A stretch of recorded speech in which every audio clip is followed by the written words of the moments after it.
When I was little, my father was famous.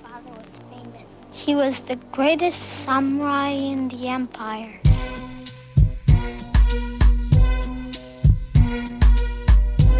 He cut off the heads of 131 Hey everybody, Jerry Williams, aka Greater Sapien here. Thanks for stopping by.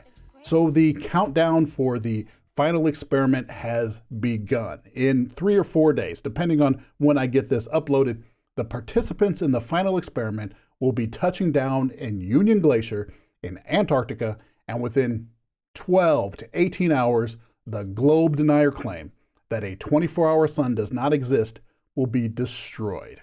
And no, it will not take more than 24 hours to bust that claim, because on that first day, when it hits 3 a.m. and the sun is still out, it's done. The sun is not going to set at noon the next day. It's just not. Now, it might take a couple days to capture evidence in a way that presents the evidence the way the flat earthers want it presented, because you know that's what it's going to come down to. Arguing over the evidence.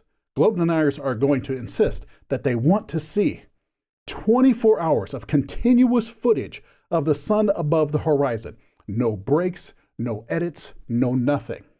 So, if someone walks in front of the camera and blocks the view of the sun for a minute, or some clouds block the sun, they are going to scream that an edit was put in there.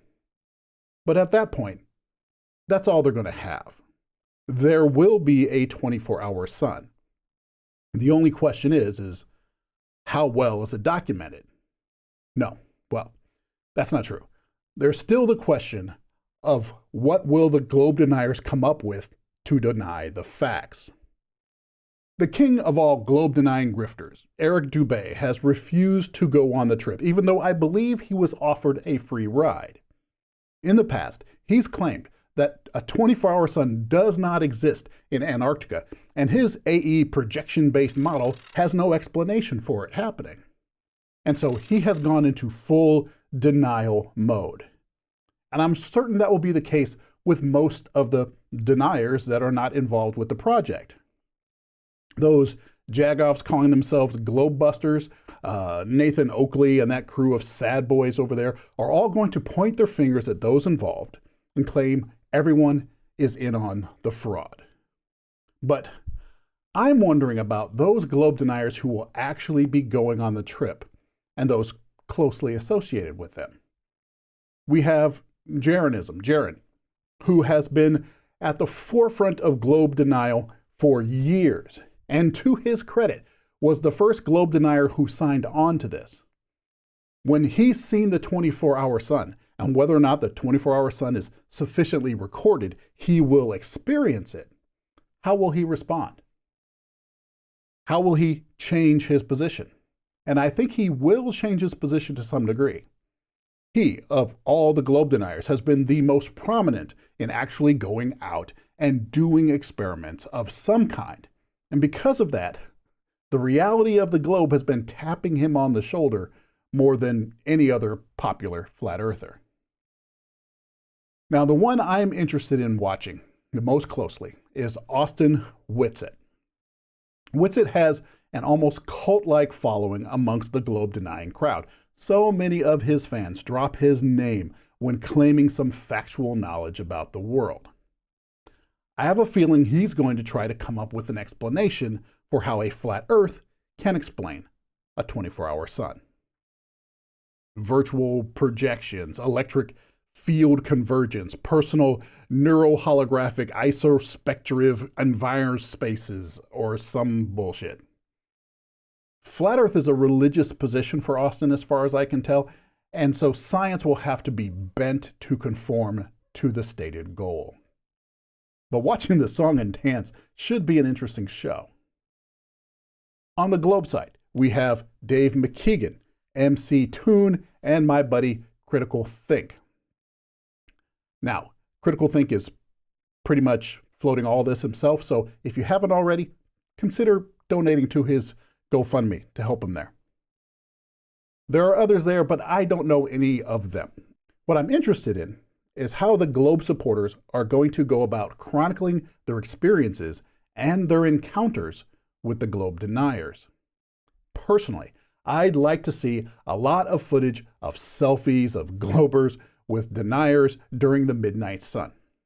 I've already reached out to Critical Think, but I'd like to make a suggestion to all the Globe supporters on this trip. Upload raw photos to a publicly shared drive on a daily basis, hourly if you can. Don't wait until you have a bunch of footage and can cut it together as a video. Use this opportunity to give to the larger science community and upload unedited photos and clips where others can get to them while you're out there. And here's a great example of why I'd like to see that happen.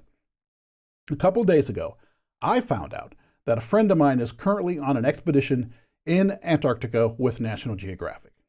I was sent a couple of photos and a couple of videos of the ship busting through some ice and some penguins having a good time.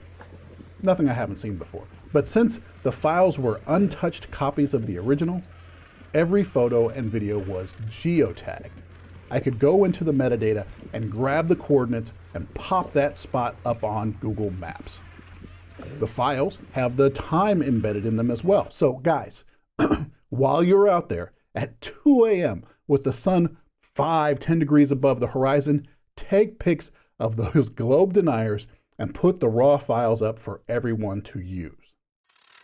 Now, I've been in contact with Critical Think, and since he will have a Garmin GPS with him, he's going to send me the tracking files on hopefully a daily basis. The tracking files are small, and my hope is if there's any bandwidth issues that keep him from going live or backing up big files, these little files would make it possible to plot their trip and share it with the world pretty quickly. Now, I wrote that section last night, but since then I got an email from Critical Think saying that the final experiment website will have live tracking. It appears that Will Duffy has purchased GPS trackers for all those involved and a service that posts the trackers live. Now, the website currently only has the airports each of the participants will be leaving from because they won't get the trackers until they all meet in Punta Arenas, I think. But that's a new angle on this whole thing, and it gives me something to compare Critical Think's tracking against, which I think is excellent. Okay, let's see. We got my boy Critical Think over here in Brisbane. And let's see. Will Duffy is going out of Denver, it seems. And ConspiracyToonz looks like Minneapolis. Whitsitt is over in Florida. And Jaron looks like he's near me. Hold on. Yeah, it looks like Jaron is in San Jose. That's like 45 minutes away from me. Has he always been that close to me? Man, look, you know, Jaron, if you're watching this, which I have no reason to believe you are, we should meet up after your trip. Do a face-to-face in real life. I'd like to hear from you directly what your experience was like. After I post this video, I'm going to hit up Jaron directly. We'll see if anything comes of that. Okay, so what are your thoughts on the final experiment, which is less than a week away? How is the globe-denying world going to react? If you're a globe denier yourself, what are your predictions?